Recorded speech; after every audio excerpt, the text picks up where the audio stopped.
Hasan Piker has caused a bunch of outrage by saying that he thinks Hamas is 1,000 times better than Israel, and that he would vote for Hamas over Israel every time. Is Hasan Piker right about Hamas? I want to talk about it.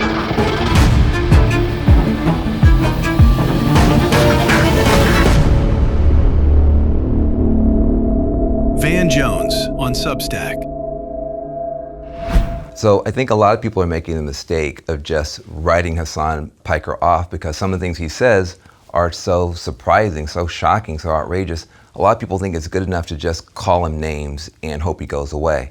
I think that's a big mistake. Hasan Piker has a massive audience. He's emerging as one of the major voices of his generation. And I think it's important that those of us who disagree with him take the time to address his claim. And his claim is pretty simple. It's that the Israelis have been so brutal to the Palestinians, has treated them so badly, has prosecuted the war in Gaza with such violence that pretty much anything Hamas does pales in comparison. Anything that Hamas does is essentially justified. That's the basic claim. And I think that claim has a lot of appeal for people. It is true that the Palestinians have suffered grievously over these many decades. I've been to the West Bank. I've seen it myself.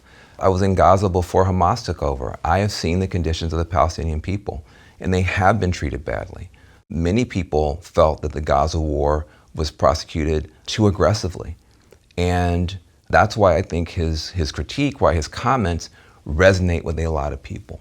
But I do see it very differently than Hasan Piker. And my position doesn't come out of a position of not knowing anything about oppression or not knowing anything about liberation struggles. In fact, the opposite. For a big chunk of my life, I was on the left side of Pluto. Why? Because of the pain of my people, because of understanding the brutality we suffered during our enslavement and during the vicious, violent colonial conquest of Africa. And frankly, the pain we still suffer in prisons, in jails, in housing projects. And that indignation at the mistreatment of my people, I understand why some people say anything you do to defend your people is completely justified when they have been mistreated. But I was lucky enough to meet people who were older than me in the struggle and who had been in the Black Panther Party, people who had been in the Student Nonviolent Coordinating Committee, people who had been in the African National Congress in South Africa, who had to make the actual choice of whether to pick up the gun, and if they picked up the gun, how to use it. And those people humbled me, and they taught me things that I think are not being shared anymore with the next generation. One thing they taught me was that the choice between nonviolence and violence, there are legitimate times to be nonviolent, but also to pick up arms. Yes, we have a beautiful nonviolent tradition in the Black community, led by people like Dr. King and Ella Jo Baker and Fannie Lou Hamer and Bayard Rustin. These are people who, when they got to heaven, Gandhi himself probably bowed. These are giants of nonviolence, and that is an honorable tradition in my community. But there are people in my community who picked up the gun. The Black Panther Party did, Malcolm X said we had the right to do it, and many of our leaders in Africa engaged in armed struggle. But they had moral principles they refused to walk away from when they did it. The choice wasn't just between violence or nonviolence, it was between principled armed struggle and terrorism. If you look at Nelson Mandela with the ANC in South Africa, Amilcar Cabral in Guinea-Bissau, Samora Machel in Mozambique, Agostinho Neto in Angola, they faced the opportunity to kill a lot of white colonial family members, children, babies. There were a lot of white people who were in their countries who were easy targets. They chose not to kill those people. They chose instead to focus their guns only on soldiers, only on infrastructure. Why? They did not want to become what they were fighting. And so even in armed struggle, there are rules. Even in armed struggle, there are principles. And the principles of no women, no children, no rapes, no kidnapping. These are moral principles that any liberation struggle has to uphold. There is a way to judge an organization, and decide, is it worthy of my support? You ask the question, what are the ends of the organization? What are their goals? And what are their means? How are they getting there? In my tradition, the ends have to be more freedom, more dignity, more democracy for more people. Those are the freedom fighting organizations in our community that we stand with and we uphold. Hamas is not that kind of organization. Hamas is not fighting for more freedom for Palestinians. It's actually fighting for less. They are an organization that wants a theocracy, not a democracy. They want Islamic fundamentalism, Islamo-fascist principles to govern their people.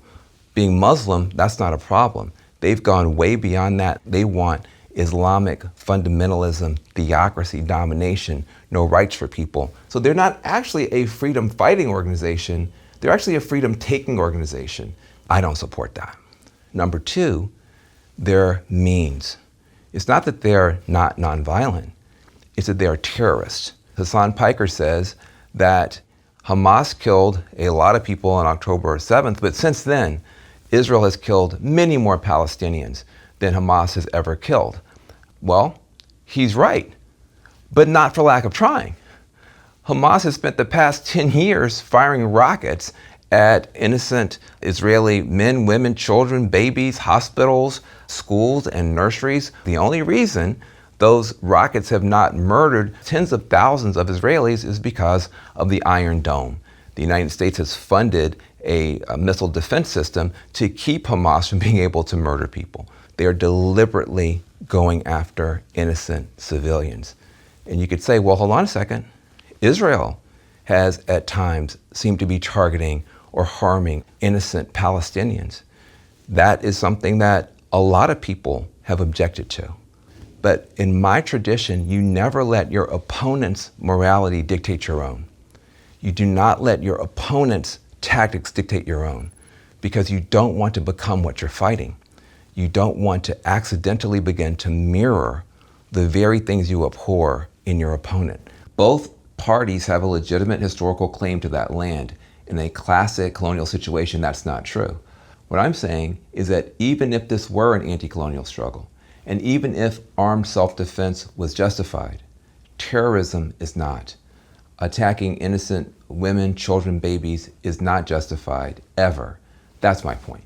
And so there is a moral standard that even Amilcar Cabral held himself to in fighting against the Portuguese, who were brutal, who were horrible, who were using napalm against black women, who were cutting black women open and pulling out the fetuses, doing horrific things to Africans. But Amilcar Cabral, when he engaged in struggle, refused to do any of that. And Amilcar Cabral's refusal to stoop to those sorts of tactics ultimately won the Portuguese people over to the side of the African freedom fighters in the 1970s. There is a way.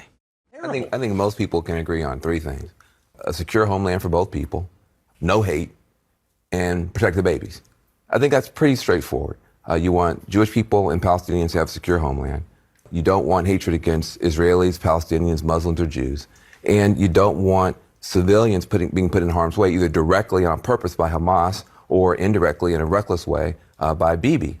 I think most people, if you just sat down and talked about it for more than 15 minutes, you'd arrive there. There is a way to use nonviolence and even sometimes armed struggle that is in pursuit of good ends using moral means.